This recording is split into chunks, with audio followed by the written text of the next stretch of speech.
கர்த்தருடைய பரிசுத்த நாமம் மகிமைப்படுவதாக. ஆசீர்வாதமான தேவ வார்த்தை.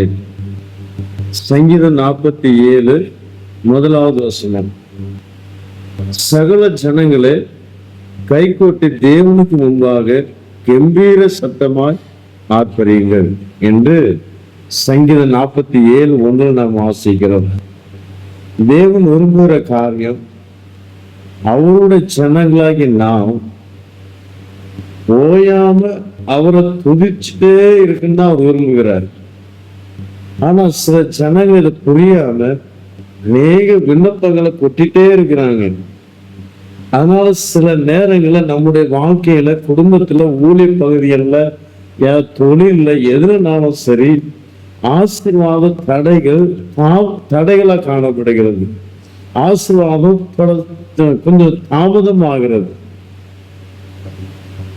எனக்கு அருமையான தேவனுடைய பிள்ளை, நம்முடைய வாழ்க்கையில இந்த பாடத்தை நம்ம கற்றுக்கிட்டோம்னா ஆசீர்வாதத்துக்கு தடையே இல்லைங்க. எப்பேற்பட்ட தடையா இருந்தாலும் சரி, நாம் ஆண்டவரை துதிக்க படிச்சிட்டோம்னா அந்த தடை அப்படியே விழுந்து போகும், உடைஞ்சு போகும். எப்பேற்பட்ட கட்டா இருந்தாலும் சரி, அது அப்படியே உடைந்து போகுங்க.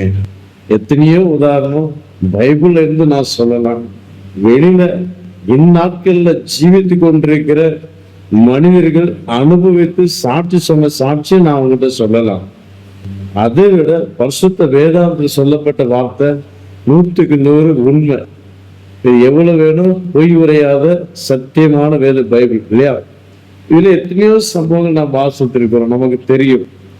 ஏசாயா 43:21 வசனத்தில் கூட தேவன் ஏன் நம்மளை இந்த உலகத்துல கொண்டு வந்தாருன்னா, அவருடைய நாமத்தை துதிக்க இந்த ஜனத்தை எனக்கென்று ஏற்படுத்தினேன், இவர்கள் என் துதியை சொல்லி வருவார்கள் என்றுதான் ஏசாயா தீர்க்கதரிசி சொல்லுகிறாருங்க.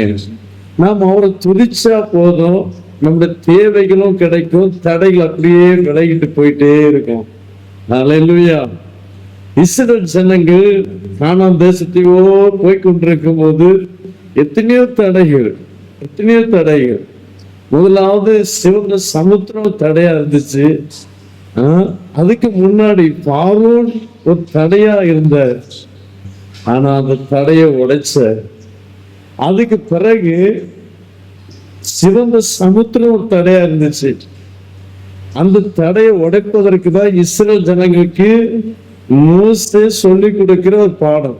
நீ சும்மா இருங்கன்னா அதுதான் பரிசுத்த பவுல் பிலிப்பியர் 4:6 சொல்லுகிறார்.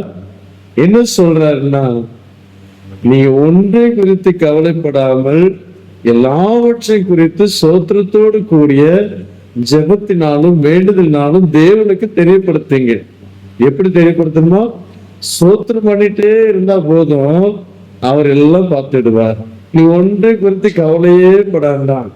அதுதான் மோசே தம்முடைய ஜனங்களுக்கு சொல்லி கொடுத்தார். எனக்கு அருமையான தேவனுடைய பிள்ளையே, இந்த பிரச்சனை ஆசீர்வாத தடையா உட்கார்ந்து ஸ்தோத்திரம் பண்ணுங்க. அவங்க சும்மா இருந்தாங்க. தேவன் ராத்திரி முழுவதும் வெறும் காற்றை வீசி அந்த சிவந்த சமுத்திரம் 2ஆக பிளக்க வச்சாருங்க. நாம் நினைக்கலாம் மோசே சின்ன ஒரு வேலை தான் செய்தார், கோலதான் நீட்டினார் நினைக்கலாம். ஆனா யாத்திராமத்திலே எழுதிருக்கு, சங்கீதத்திலே எழுதிருக்கு, ராத்திரி முழுவதும் பெரும் காற்றை வீச பண்ணினாராம்.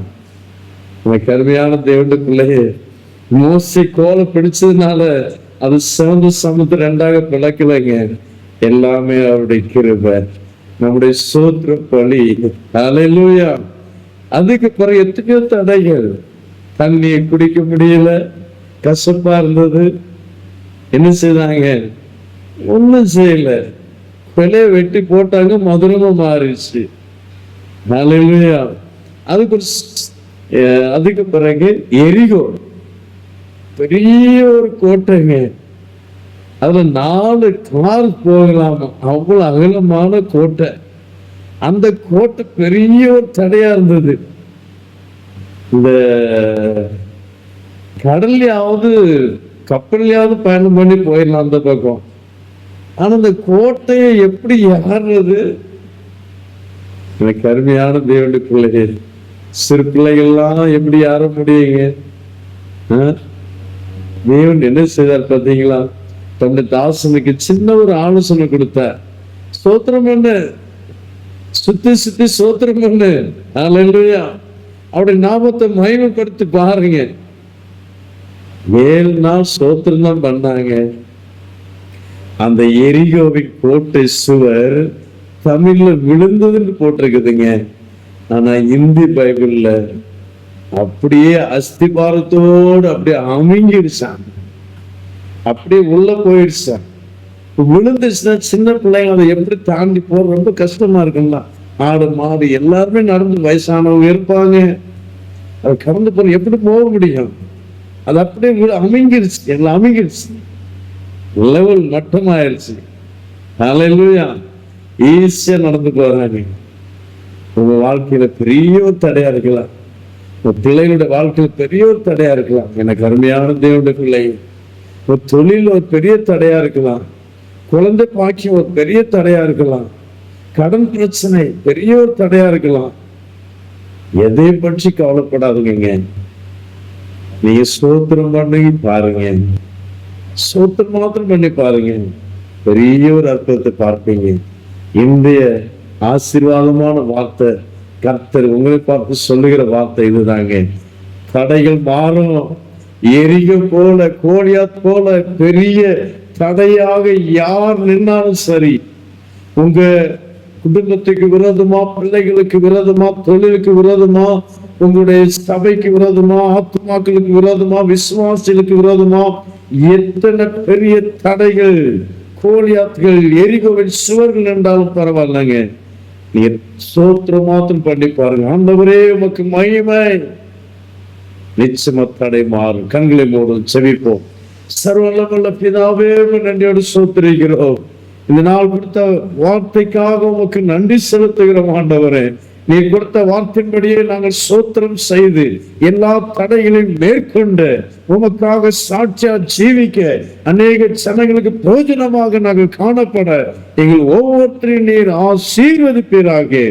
இந்த நாள் முழுவதும் பிள்ளைகளுடைய பிரயாணங்கள் எல்லாம் காத்துக்கொள்ளும். எல்லா விபத்துகள் நின்று உங்களுடைய பிள்ளைகளை காத்துக்கொள்ளும்படியா நாங்கள் செபிக்கிறோம். அப்பாவுடைய நாமம் மகிமைப்படட்டும். ஆண்டவரே, ஒரு பலவீனமா வியாதியா இருக்கிற ஒவ்வொருத்தருக்காக செபிக்கிறோம். ஒவ்வொருத்தருடைய வல்லமுள்ள கரத்தை நீட்டி தொடுவீராக இந்த நேம் ஆஃப் ஜீசஸ். அவருடைய நாமம் மகிமைப்படட்டும். நாள் முழுவதும் ஜெயமா ஆசீர்வாதமா நடத்த போவதற்காக நமக்கு நன்றி. இயேசுவின் நாமத்தில் வேண்டிக் கொள்கிறோம் பிதாவே. ஆமென். ஆமென். God bless you.